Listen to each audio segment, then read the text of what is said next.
আজকে কয়েকদিন আগে ভারতের রাষ্ট্রদূত বাংলাদেশে এসেছে বেনাপোল দিয়ে। তিনি সুন্দর কবিতা করলেন, একই আকাশ একই বাতাস। একটা কথা তিনি বললেন না, জিরি জিরি বাতাস চাঁদের আলো, এটাই তিনি বাদ দিয়েছেন। যদি এতই আপনার আমাদের জন্য মায়া হয়, তাহলে চারিদিকে কাঁটাতার কেন দিলেন? আমাদের জন্য যদি এতই প্রীতি হয়, তাহলে কেন প্রত্যেক দিন পুশিং করছেন? আমরা কেন ফারাক্কায় পানি পাচ্ছি না, তিস্তায় পানি পাচ্ছি না? আমাদের যে অভিন্ন নদীগুলি আছে, এই অভিন্ন নদীগুলি থেকে পানি কেন আসছে না? আমরা যখন দুইটা প্লেন কিনি, আপনাদের পেটের মধ্যে মোচড়ানি শুরু হয়ে যায়। আপনারা যখন প্লেন কিনেন, আমরা তো কিছু বলি না। আপনারা যখন বড় বড় জাহাজ কিনেন, আমরা তো কিছু বলি না।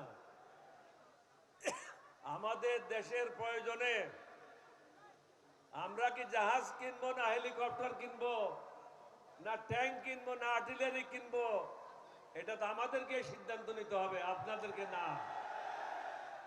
আপনাদের দাসী তো আপনাদের কাছে চলে গেছে, এখন তো দাসী এখানে নাই।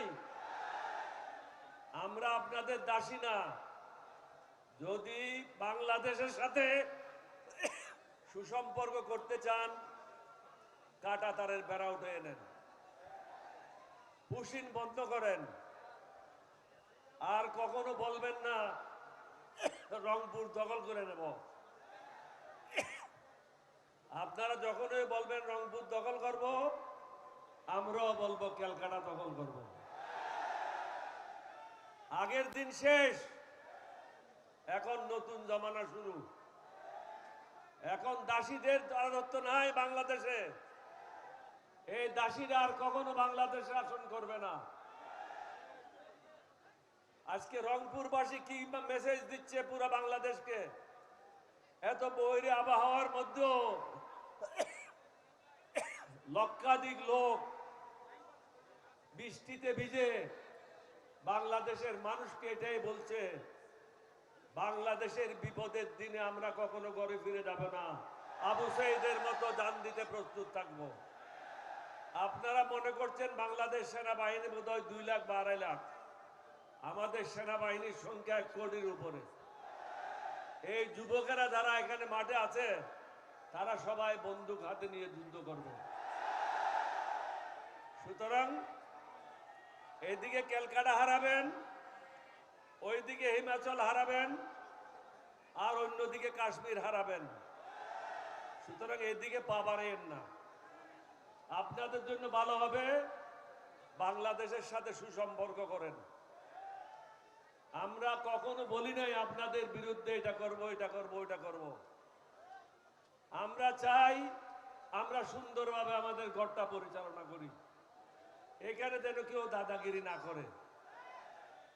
এই জামাত ইসলাম যারা আজকে নেতৃত্ব দিচ্ছে, তারা তো 2001 সালে বেগম জিয়ার সাথে সরকারে ছিল।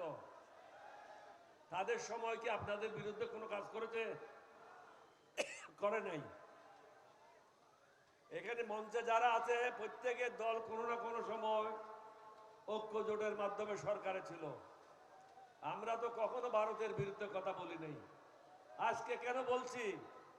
কারণ আপনাদের ইউটিউবেরা, আপনাদের একজন সায়েন্টিস্ট, সে কি বলল যে রংপুর কিনে নেব বা দখল করে নেব, যেন তোদের বাপের দেশ। হ্যাঁ, এটা কি ইয়ে পাইছো, মগের মুল্লুক পাইছো? আরে বেটা, আমরা যুদ্ধ করে স্বাধীন হয়েছি। হাসি তামাশা করো না, পরনে ধুতি থাকবে না। নিজের দেশ নিজে সামলাও, আমাদের দেশ আমাদেরকে সামলাইতে দাও।